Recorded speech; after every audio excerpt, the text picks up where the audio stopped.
Shoulder, sorry. I certainly hope so. There seems to be a real shift in where the Republican senators are, and I think it's very hard for them to maintain that they wanted a fair trial, wanted to know all the facts, when there's a witness who said, I'm ready, I got something to say, we have an outline of what he has to say. It's really hard to say we're not going to hear that. They went to great pains, which I thought was very amusing, to say that Giuliani is just a distraction here.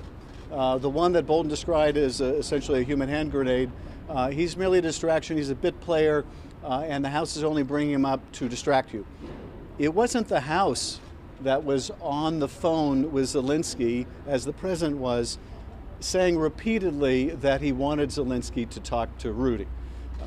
Giuliani's name, I think, came up with more than any other person's name in that call between two heads of state. You got to ask, why was that if he was such a bit player as the president's team now would have you believe?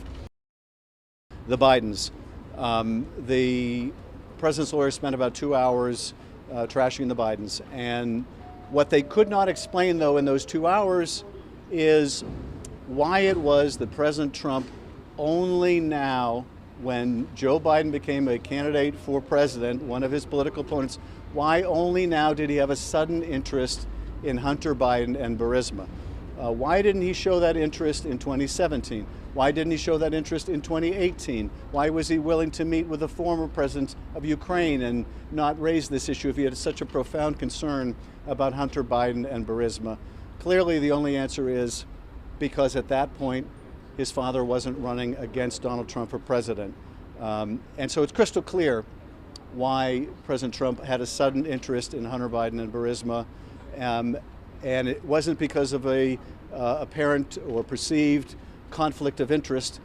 This president is, you have to ask yourself, is it credible that this president of all presidents should have a deep found concern over the appearance of a conflict of interest, business interest, of a presidential or vice presidential son or child?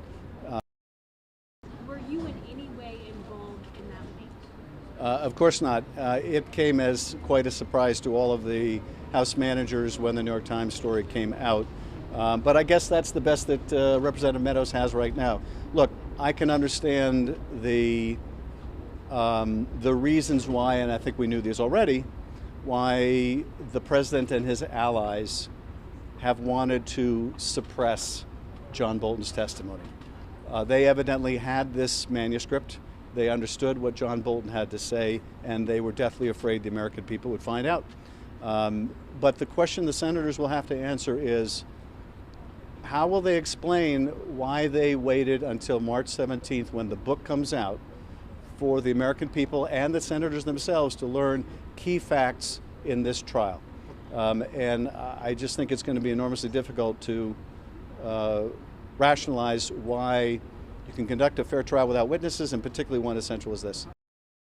But at the end of the day, the senators cannot hide from a relevant witness who has come forward willing to testify, and indeed one that has such central information in this case. Would you go over to a one-for-one swap of witnesses?